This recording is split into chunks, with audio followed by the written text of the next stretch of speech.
Authority نے ترنول میں کارروائی کرتے ہوئے گدھے کا 25 من گوشت برآمد کر لیا۔ کبھی آپ نے سوچا ہے کہ میڈیا پر بار بار گدھے کے گوشت کی خبریں کیوں چلائی جاتی ہیں؟ کیا واقعی یہ اتنا بڑا مسئلہ ہے یا اس کے پیچھے کوئی اور کھیل چھپا ہوا ہے؟ آئیے آج میں آپ کو ایک ایسی کہانی سناتا ہوں جسے سن کر آپ کا کھانے پینے کی چیزوں پر سے بھروسہ ہمیشہ کے لیے بدل جائے گا۔ چند سال پہلے کی بات ہے، میں دبئی میں ایک یورپی کمپنی میں کام کرتا تھا۔ میرے ساتھ ایک ہنگری کا انجینئر کولیگ تھا۔ ہم اکثر ساتھ بیٹھ کر باتیں کرتے تھے۔ ایک دن ہم دونوں لبن یعنی پیکٹ والی لسی پی رہے تھے۔ میں نے اسے بتایا کہ ہمارے ملک میں یہ لسی گھروں میں بنتی ہے۔ وہ حیران ہو گیا، کہنے لگا یہ کیسے ممکن ہے؟ میں نے کہا گائے کا دودھ نکالتے ہیں، اس سے دہی جمتا ہے اور پھر دہی کو بل کر لسی اور مکھن الگ کر لیتے ہیں۔ وہ مزید حیران ہوا اور بولا یہ تو مجھے اپنی دادی کی کہانی جیسا لگ رہا ہے۔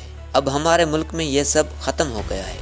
پھر اس نے ایک جملہ کہا جو آج تک میرے ذہن سے نہیں نکلا، کچھ سالوں بعد تم لوگ بھی قدرتی کھانوں سے محروم ہو جاؤ گے۔ میں نے پوچھا وہ کیسے؟ اس نے بتایا ہمارے ملک ہنگری میں بھی ایسا ہی ہوا تھا۔ سب کچھ یہودی کارٹیلز کے قبضے میں چلا گیا۔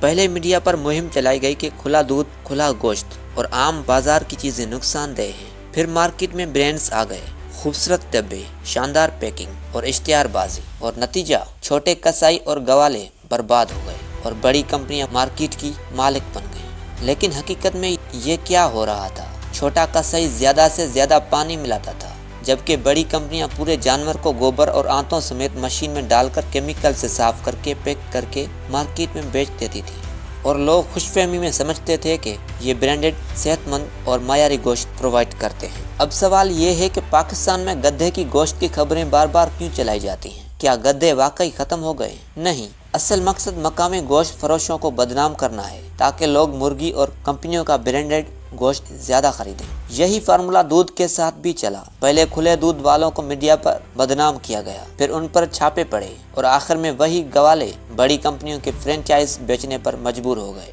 اصل کھیل یہ ہے، قدرتی کھانے بدنام کرنا، مقامی کاروبار ختم کرنا اور پیک فوڈز کو معیار کے نام پر بیچنا۔